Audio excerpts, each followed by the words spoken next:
नमस्कार दोस्तों। आज हम पढ़ेंगे हमारा मोस्ट इंपोर्टेंट क्वेश्चंस जो आपके कॉम्पिटिटिव एग्जाम्स में आते हैं। देखिए, कॉम्पिटिटिव एग्जाम्स में मोस्टली मैथमेटिक्स में क्वेश्चन पूछा जाता है सिंपल इंटरेस्ट और कंपाउंड इंटरेस्ट के बारे में।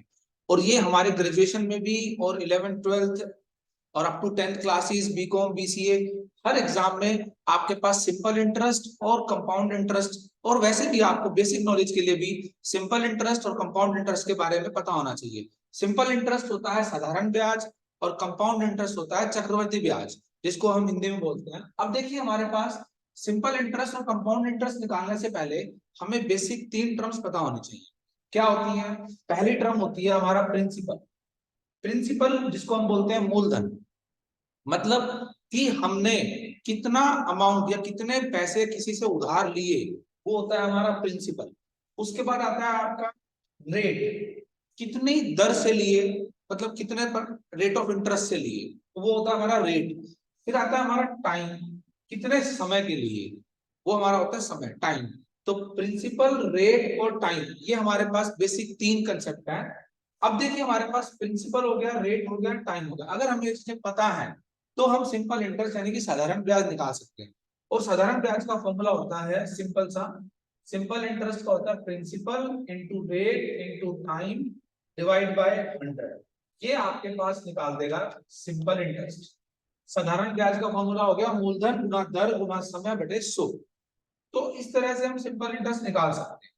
अब देखिए, आपके पास पहला क्वेश्चन करते हैं, find the simple interest on rupees 8000, 8000 रुपए के लिए 4 साल के लिए 10% एनम पे आपने लिया।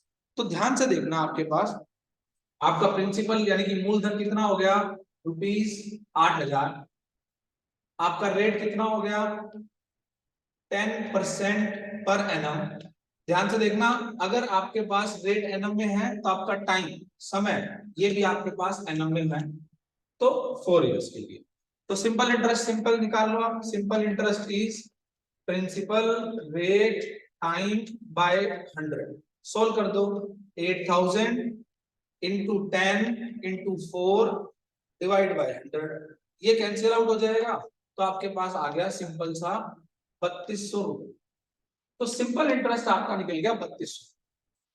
अब आता है आपके पास कंपाउंड इंटरेस्ट। क्या होता है? चक्रवर्ती ब्याज क्या होता है?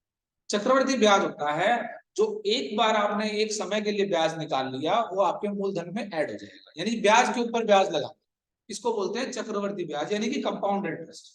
तो कंपाउंड इंटरेस्ट का फॉर्मूला आपके पास क्या होता है? तो कंपाउंड इंटरेस्ट डायरेक्टली नहीं निकलता।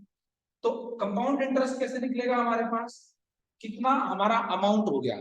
देखिए, अब ये जैसे हमारे पास 3200 रुपए ब्याज हो गया इसका, तो हमारे पास अगर मैं इसका अमाउंट निकालना चाहूं कि टोटल मुझे पैसा कितना मिलेगा 4 साल के बाद, वो होता है प्रिंसिपल में इंटरेस्ट जोड़ दो, तो ये टोटल मुझे पैसे मिलेंगे इतने। तो कितने पैसे मिले सिंपल इंटरेस्ट में मुझे? 8000 तो मेरे पास मैंने दिए थे, 3200 रुपए उसके ऊपर ब्याज हो गया, तो ये बन गया आपके 11200। तो आपको 4 साल के बाद सिंपल इंटरेस्ट से इतने पैसे मिलेंगे। अब कंपाउंड इंटरेस्ट डायरेक्टली नहीं निकलता। तो कंपाउंड इंटरेस्ट डायरेक्टली निकलता, तो डायरेक्टली निकलता आपका अमाउंट, वो होता है formula principal 1 plus rate by 100 और इसकी पावर टी यानी टाइम। प्रिंसिपल कितना है, रेट कितना है, टाइम कितना है, इस फॉर्मूले में पुट कर देंगे। और कंपाउंड इंटरेस्ट निकालना, इंटरेस्ट क्या होता है? अमाउंट में से प्रिंसिपल माइनस कर देना। तो चलिए, अब कंपाउंड इंटरेस्ट निकालना है तो पहले अमाउंट निकालते हैं।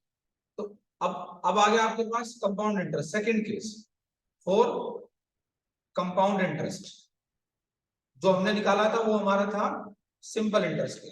कंपाउंड इंटरेस्ट के लिए आपका अमाउंट क्या होगा, ये फॉर्मूले में रख दो। प्रिंसिपल कितना है? 8000। 8000 1 प्लस रेट कितना है? 10। कितने समय के लिए लिया है? 4 साल के लिए। तो सिंप्लीफाई कर लो, ये हो गया आपके पास 11, यानी कि अमाउंट बन गया आपके पास 8000 11 बाय 10 इसकी पावर 4। इसको सॉल्व कर दो। 8000 into 11 by 10, 11 by 10, 11 by 10, 11 by 10 solve करोगे तो आसानी से सॉल्व हो जाएगा ये। तो ये आपके पास 11 11 121, फिर 11 से करो, फिर 11 से करो, और आपके पास 1 2 3 तो कैंसिल आउट हो जाएंगे, एक डेसिमल में चला जाएगा। तो आपके पास जो अमाउंट है वो बन गया इसमें ₹11,712 यानी पॉइंट, तो ये डेसिमल आ जाएगा।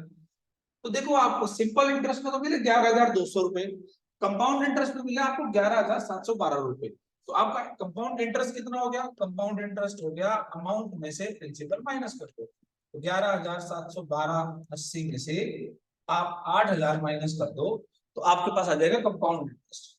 तो वो आपके पास कितना आ जाएगा? ₹3,712.80। तो कई बार आपसे क्वेश्चन में पूछा, ये आपके पास आ गया, ठीक है, रुपीस, ये कंपाउंड इंटरेस्ट बन गया, ये सिंपल इंटरेस्ट बन गया। तो कई बार आपसे पूछा जाता है इनका डिफरेंस बताओ। वैसे कई पहले हम लिखते थे RS रुपीस से, अब आपका सिंपल R से, ऐसे दोनों में से कोई भी नोटेशन यूज कर लेना, दोनों ही सही। अब देखिए डिफरेंस कितना हो गया, इसमें से इसको माइनस कर दो, तो difference between compound interest and simple interest, ये भी आपसे कई बार पूछा जाता है।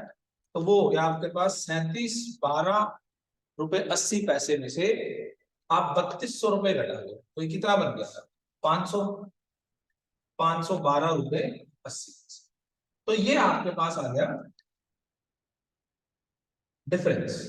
तो सिंपल इंटरेस्ट कैसे निकालते हैं? सिंपल फॉर्मूला हो गया, कंपाउंड इंटरेस्ट के लिए पहले अमाउंट निकलेगा, उसके बाद हमारे पास अमाउंट निकलने के बाद प्रिंसिपल में से माइनस कर देना, कंपाउंड इंटरेस्ट आ जाएगा। इस तरह से आप अपने सभी क्वेश्चन जो सिंपल इंटरेस्ट और कंपाउंड इंटरेस्ट यानी कि साधारण ब्याज और चक्रवृद्धि ब्याज के ऊपर है, उनको सिंप्लीफाई कर सकते हो। कोई भी क्वेश्चन अगर आपके पास आ जाए तो ये बेसिक फॉर्मूलेज हैं, और इनकी आगे कुछ टाइप्स है वो हम आगे पढ़ेंगे। तो बेसिक कंसेप्ट्स के लिए मेरे ख्याल से दोनों समझ में आपको आ गए हैं, और हर क्लास के बच्चे के लिए, हर जनरेशन के लिए सिंपल इंटरेस्ट और कंपाउंड इंटरेस्ट आना चाहिए। दोस्तों अगर आपको ये लेक्चर समझ में आया हो तो आप इस चैनल को लाइक करें, सब्सक्राइब करें और शेयर भी करें, और क्योंकि नॉलेज बांटने से बढ़ती है। Thanks to all of you for